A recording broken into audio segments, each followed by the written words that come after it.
Nagbabala na nga ang Chinese President Xi Jinping sa Estados Unidos na huwag makialam sa maalitan ukol sa Spratly Islands sa isang pagpupulong kasama si US President Joe Biden sa Peru. Ngunit mali ang naging aksyon ni Xi Jinping sapagkat alam mo ba na nagpunta na rin sa Pilipinas ang pwersa ng Amerika sa pangunguna ni Austin Blinken. Inilarawan ng US Embassy sa Peru ang kanilang pagpupulong bilang isang tapat daw at konstruktibong pagtalakay sa iba't ibang isyu sa bilateral, regional at pangdaigdigang interes, kabilang ang mga lugar ng kooperasyon at mga pagkakaiba. Ang pagpupulong na ito ay ang ikatlo sa pagitan ng dalawang leader at kasunod ng kanilang pag-uusap sa telepono. Ayon sa isang pahayag mula sa Chinese Ministry of Foreign Affairs, ipinaabot ng Beijing ang matibay nitong posisyon sa pagpapatibay ng kanyang teritoryo, soberanya at mga karapatang pandagat kuno sa South China Sea. At harap-harapang binantaan ang United States na huwag makialam sa Spratly Island o West Philippine Sea kung ayaw nila ng gulo. At hindi nga talaga nadadaan sa banta ang Amerika sapagkat aksyon kagad ang ginawa nila.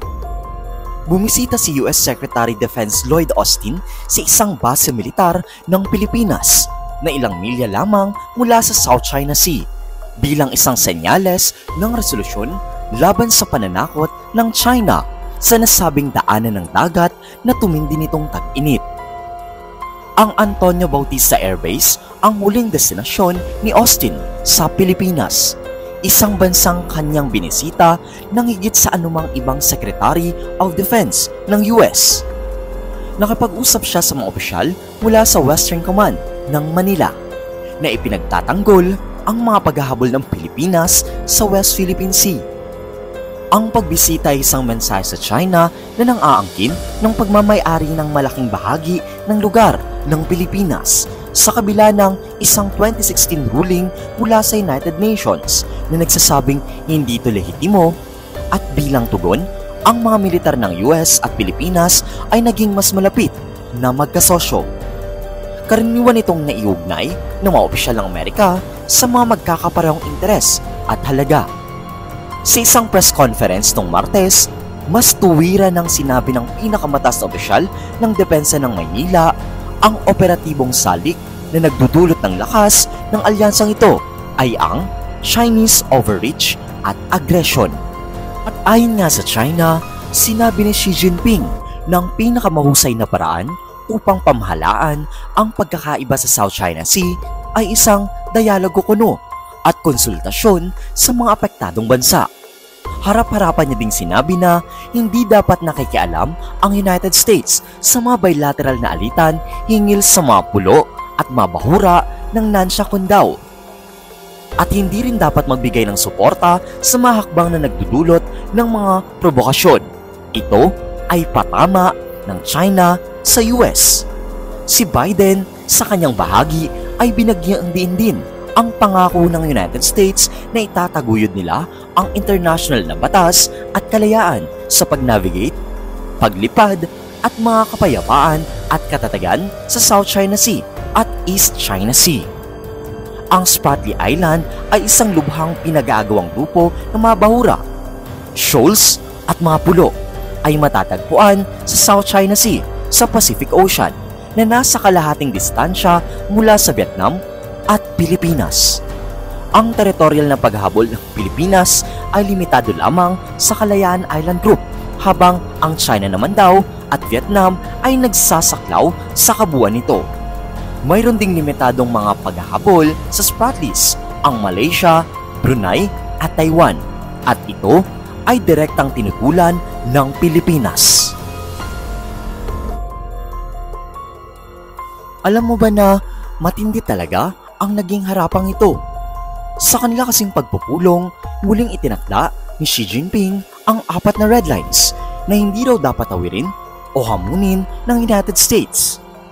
Kabilang nga dito ang issue nila sa Taiwan, demokrasya at karapatang pantao, ang landas at sistema ng China, at ang mga karapatan sa pag-unlad ng China. Ang mga kontradiksyon at pagkakaiba sa pagitan ng dalawang malalaking bansa tulad ng China at US ay hindi maiiwasan. Ngunit hindi dapat pababayaan ng isa ang mga pangunahing interes ng isa, lalong-lalo na kung hindi maghanap ng hidwaan o tunggalian.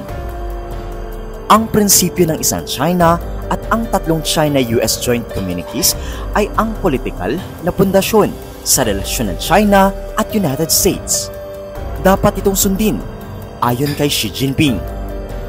At base naman sa US Embassy sa Peru, iginiit din ni Biden na ang polisiya ng United States sa isang China ay nananatiling hindi nagbabago.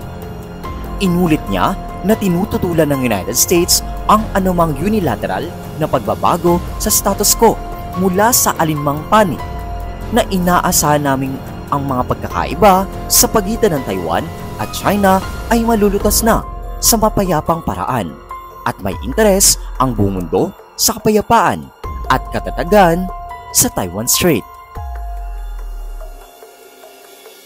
At silipin naman natin ang ating pwersa. Ang Pilipinas ay nagbabago na ng focus ng militar mula sa paglaban sa mga separatistang kilusan patungo sa pagtutok sa lumalalang banta mula sa China. Sa loob kasi ng mga dekada, ang mga sundalo ng Pilipinas ay pinadala upang labanan ang mga separatistang Islamista sa kanlurang bahagi ng bansa. Ngayon, ang militar ay dumaan sa isang strategic na pagbabago upang tugunan ang tinatawag ng mga lider nito na isang agarang banta. Ang agresibong postura ng China sa West Philippine Sea, isang mahalagang daanan ng dagat na inaangkin ng maraming bansa. Kabilang na nga ang mga kapitbahay natin. Ang Pilipinas at 6 pang ibang bansa ay nag-aangkin sa mahalagang daanang ito.